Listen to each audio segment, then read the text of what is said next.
yêu con biết bao nhiêu. Khi nghe nhạc con nhẹ nhàng hơn, khi nghe nhạc con là dòng sông, con là cánh đồng là cánh đồng, giờ còn chờ mênh mông như mà dù lúc xưa còn thơ bé. Đôi khi là chưa hè đầy gió, đôi khi là vui đùa nồng máu, là nỗi buồn là nỗi buồn vì ta cảm thấy ngày xưa ông dạy bà lấy sức mạnh yêu thương.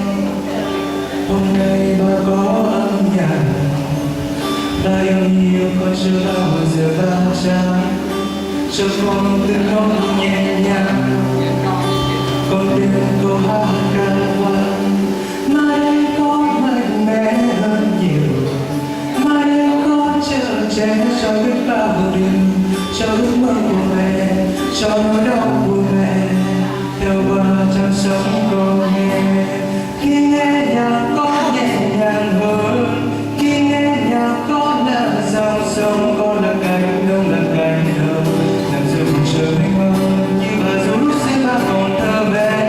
Đôi khi là chưa hè đầy gió, đôi khi là vui đùa nồng máu, và là nỗi buồn là nỗi buồn vì gần ngày xưa ông dạy ta lấy sức mạnh yêu thương. Hôm nay ta có âm nhạc là yêu nhiều con chưa bao giờ ba trái, cho con từng nốt nhẹ nhàng con đêm cô hát ca vang.